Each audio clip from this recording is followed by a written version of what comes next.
तो आज है हमारे साथ doctor Rajiv, manual spine therapist. Hello doctor Rajiv. Hello Madhukar, how are you? I am fine. आजकल फिजियोथेरेपी के बारे में कॉमन मिसकंसेप्शंस, जैसे कि बहुत सारे पेशेंट मेरे पास आते हैं और बोलते हैं कि डॉक्टर साहब मशीन लगा दीजिए और दर्द खत्म कर दीजिए। इसके यस। बारे में आप क्या कहना चाहेंगे? यस, आजकल काफ़ी देखा जाता है कि पेशेंट्स फिजियोथेरेपी को इलेक्ट्रोथेरेपी ही समझते हैं कि आईएफटी, टेंस जैसी मशीनें हैं जो मुझे लगा दो, पेन चला जाएगा और दैट्स इट। बट ऐसा नहीं होता, हमें बहुत सारी अलग चीज़ों पे ध्यान देना पड़ता है, like posture correction, strengthening and mobility. Okay. इनके बाद आप कहीं जाके you can get back to your normal day to day life. Okay. और जनरली मोबिलाइजेशन और इन सब चीज़ों के बारे में आजकल पेशेंट्स को बहुत ज़्यादा पता नहीं है, तो इसके बारे में आप थोड़ा यस, सा यस। एक्सप्लेन करेंगे कि होता क्या है ये? तो जॉइंट मोबिलाइजेशन जनरली हम यूज़ करते हैं जब range of motion body loose कर देता है, बहुत प्रोलॉन्ग्ड इमोबिलाइजेशन की वजह से, सेडेंटरी लाइफस्टाइल की वजह से, डे टू डे लाइफ में स्पोर्ट्स के नहीं होने की वजह से, उसमें जॉइंट मोबिलाइजेशन काफ़ी हेल्पफुल होता है। डॉक्टर राजीव, एक चीज़ बहुत कॉमन देखा जाता है कि जैसे किसी को स्लिप डिस्क हुआ, हम्म, डिस्क हर्निएशन हुआ, तो वो सोचते हैं कि हम कंप्लीट बेड रेस्ट पे रहेंगे तो हम जल्दी ठीक हो जाएंगे क्योंकि हमारा बॉडी हील हो जाएगा। तो इसमें कितनी सच्चाई है? नहीं, ऐसा नहीं होता। अगर आप स्लिप डिस्क या हर्निएशन के केस में रेस्ट इंपॉर्टेंट होता है, बट सिर्फ आप उसके बेसिस पे आप अपने केस को सिर्फ ख़राब करोगे।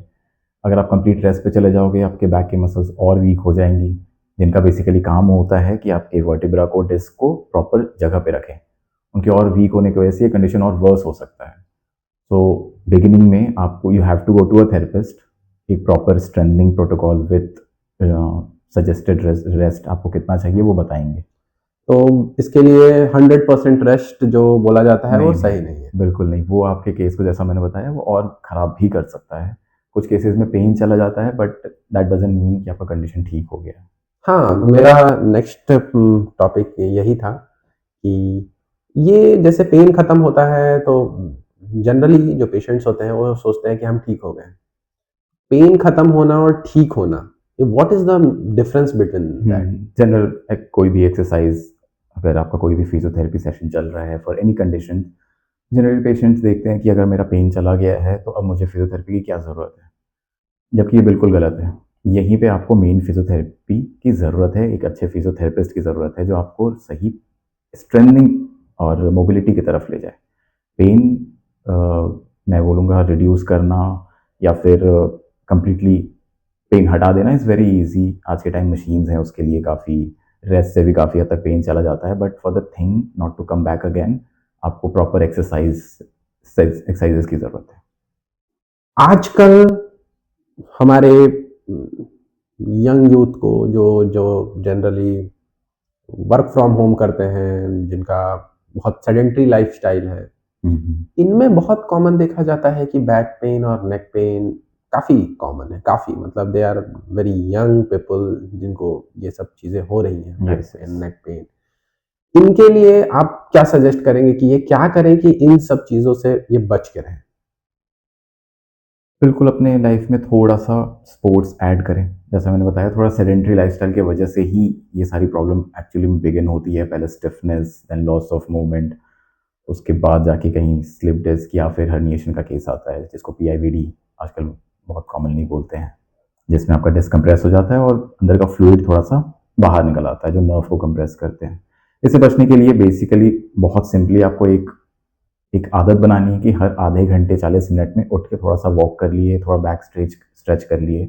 इससे आप काफ़ी हद तक इससे बच के रहोगे, और हमेशा इन चीज़ों से बच के रहने के लिए स्ट्रेंथिंग एक्सरसाइज या तो कोई स्पोर्ट्स ऐड कर लें जिनमें ओवरऑल बॉडी की एक्टिविटी हो। अगर मान के चलिए किसी को स्पोर्ट्स इंजरी होता है, तो जैसे बोलते हैं कि कंप्लीट रेस्ट पे चले जाओ, इन स्पोर्ट्स इंजरी टू कि कंप्लीट रेस्ट पे चले जाओ, ठीक करना है तो स्पोर्ट्स इंजरी में ये कितना सही है? आज के टाइम तो अब काफ़ी हद तक जितने भी स्पोर्ट्स टीम होते हैं, सबके पास एक physiotherapist I personal am team not होते टॉकिंग ही है। अबाउट स्पोर्ट्स टीम, और I am talking about general people, जैसे कि कुछ जो खेलते हुए चोट लग हाँ, गई। कुछ खेलते हुए लग गई, जैसे कि ऑफिस गोइंग है जिनको बिल्कुल, सिर्फ वीकली प्ले मतलब वीकली खेलना है, बिल्कुल, वीक में एक बिल्कुल। दिन जाते हैं। इनके लिए मैं स्पोर्ट्स टीम तो दे आर लाइक उनके पास तो खुद के फिजियोथेरेपिस्ट यस हैं, यस यस जान रहे हैं क्या करना है। सो नॉर्मल पीपल्स के लिए या हम जान बता पूछना चाहते हैं कि क्या सो करना है। Same goes for them also. Rest हमेशा अच्छा नहीं होता, हम्म, ऑब्वियसली डिग्री ऑफ इंजरी पे भी डिपेंड करता है। अगर बहुत सीवियर इंजरी है तो फर्स्ट एंड फॉरमोस्ट रेस्ट की तरफ ही जाएं। अगर they feel like there is a fracture, go see an orthopaedic. अगर माइनर इंजरीज है या तो शार्प पेन हुआ है, you can go to a therapist also.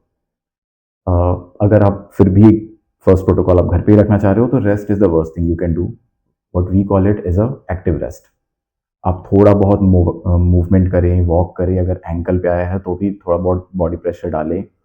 अगर एल्बो पे आया है तो थोड़ी बहुत मूवमेंट्स कंटिन्यू रखें pain active free rest range पे, में। पेन फ्री रेंज में। ओके। Yes yes yes. अब मैं पूछना चाहूँगा आपसे, बहुत कॉमन चीज़ें जो आज के टाइम में फिजियोथेरेपी के बारे में मिसकॉन्सेप्शन है कि यस जैसे कि हम डायरेक्ट फिजियोथेरेपिस्ट के पास चले जा सकते हैं कि नहीं, या फिर हमें डॉक्टर की अपॉइंटमेंट चाहिए, या फिजियोथेरेपिस्ट जनरली कितने टाइम पीरियड का होता है। बहुत सारे लोग आते हैं कि हाँ 2-3 दिन में मशीन लगा दीजिए हम ठीक हो जाएंगे। नहीं नहीं, आप आज के टाइम तो डायरेक्टली एक फिजियोथेरेपिस्ट को अप्रोच कर सकते हो, क्योंकि nowadays all the therapists are trained enough to diagnose and give you a proper treatment if needed। वो खुद ही आपको बोल देंगे then go to a orthopedic doctor because ये केस वही हैंडल यस। कर पाएंगे। सेकंड,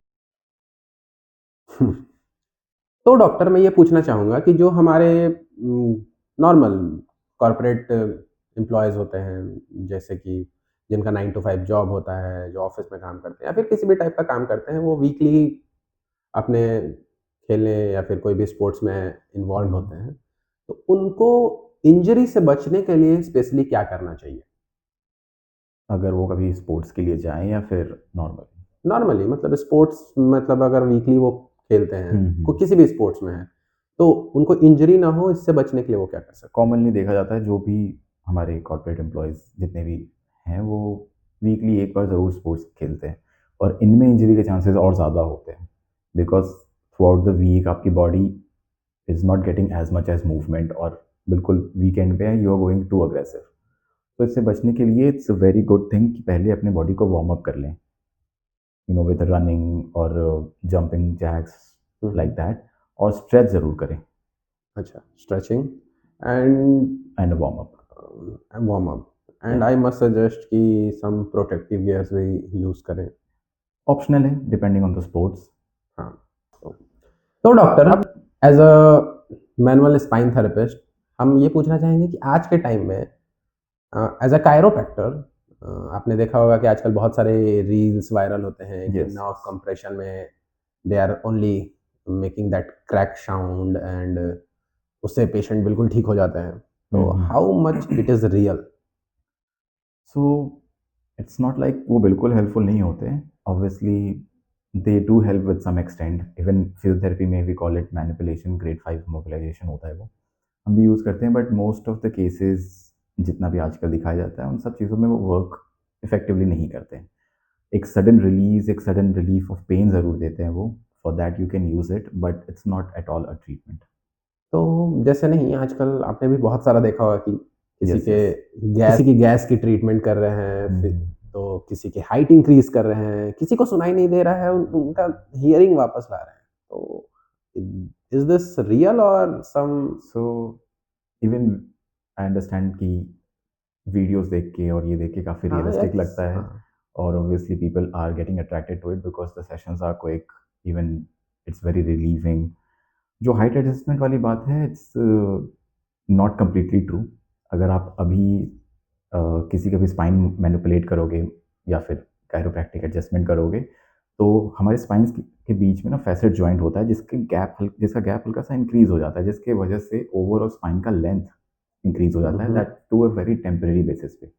हाफ एन इंच के आसपास, 1 इंच के आसपास आपको दिखेगा कि आपकी हाइट इंस्टेंटली बढ़ गई, बट ये बिल्कुल भी प्रोलॉन्ग नहीं होता। बिल्कुल 1 to 2 hour because of body weight compression and gravity की वजह से वापस वो एज इट इज़ आ जाएगा। ये कोई लॉन्ग टर्म इफेक्ट नहीं देता। तो हाइट इंक्रीज़ कायरोप्रैक्टर से बिल्कुल भी पॉसिबल नहीं नहीं, है। बिल्कुल भी नहीं। एंड हाइट इंक्रीज़ वाली तो वीडियो आजकल मैं बहुत देख रहा था। हो गया ना मेरे रील्स में आजकल या इंस्टाग्राम पे some chiropractor. Doctors are claiming it हाँ, कि it will do it, but ऐसा नहीं है। और जैसे स्लिप डिस्क और नर्व कंप्रेशन में इसका हम्म। कितना। एज आई सेड, बस पेन रिलीफ के लिए, बिकॉज नर्व पेन बहुत शार्प होते हैं और ये गैप आप कायरोप्रैक्टिक की वजह से या मैनिपुलेशन की वजह से बहुत इंस्टेंटली क्रिएट कर सकते हो, तो वो pressure all of a sudden हट जाता है। बट जैसे ही आप खड़े होगे, वॉक करोगे, थोड़े घंटे 2 घंटे चलोगे या बैठे रहोगे, वो बॉडी वेट वापस से उस स्पेस को रिड्यूस करेगी और वापस से आपकी नर्व कंप्रेस हो जाएगी। सो it's not for a long term use. हाँ, आप शॉर्ट टर्म रिलीफ के लिए वो कर सकते हो। तो इसके मतलब तो हम ऐसा क्या करें कि हमें लॉन्ग टर्म बेनिफिट मिले, मतलब जैसे फॉर हमने। That you need proper strengthening exercise protocol. ऐसा हर क्वेश्चन का हो सकता है सुनने में जवाब यही लगा कि स्ट्रेंथिंग एक्सरसाइज प्रोटोकॉल, बट मैं इसीलिए इतना एम्फेसाइज कर रहा हूँ बिकॉज इवेंचुअली हर कोई पेन रिलीफ तक आपके पास होगा ही होगा, बट स्ट्रेंथिंग तक patients are not there with you. एक बार उनका पेन गया, they think they are completely cured and they will discontinue with the physiotherapy sessions. What you actually need is a strengthening protocol. आप strengthening exercises और पूरे protocol के through जाके finally you can get back to your normal life and you can call yourself completely cured. हमारे यहाँ India में और out of India physiotherapy, specially सिर्फ फिजियोथेरेपी में क्या डिफरेंस है? फिजियोथेरेपी प्रोटोकॉल, जैसे मेरे फ्रेंड्स जो बाहर प्रैक्टिस करते हैं, दे टेल मी कि और वहाँ के ट्रीटमेंट्स में क्या डिफरेंस है। बाहर बिल्कुल भी इलेक्ट्रोथेरेपी की यूज़ नहीं देखा जाता। They tell me in a very casual way कि हमारे यहाँ भी मशीन है, बट वो धूल खा रहे होते हैं, we don't use them at all. वहाँ मोस्टली मैनुअल थेरेपी एक्सरसाइजेस पे ही फोकस करते हैं। Patient who needs stretching and mobilization, वो पहले उस पर मैनुअल थेरेपी चलती है, then they focus on strengthening only. एक बहुत बड़ा डिफरेंस ये है कि वो मशीन्स में बिल्कुल फोकस नहीं करते। ऐसा नहीं कि बिल्कुल भी नहीं, who needs them strictly use them, नहीं तो 80-90% पेशेंट्स पे यूज़ ही नहीं होता। ये बहुत बड़ा डिफरेंस है।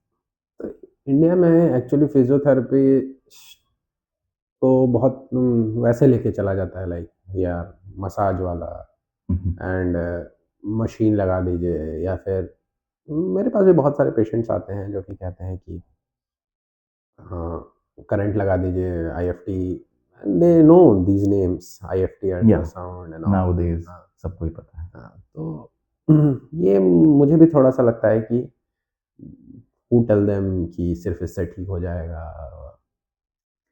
इसमें सिर्फ पेशेंट्स की गलती नहीं मैं बोलूँगा, हुँ, बिकॉज काफ़ी सारे प्रैक्टिशनर्स ऐसे ही प्रैक्टिस करते हैं कि सिर्फ मशीन लग रही है, हॉट पैक लग रहा है और वो पेशेंट घर चले जाते हैं। 3-4 तरह की मशीन लग गई और फिर वो घर चले जाते हैं, तो ऑब्वियसली उनकी भी गलती नहीं है।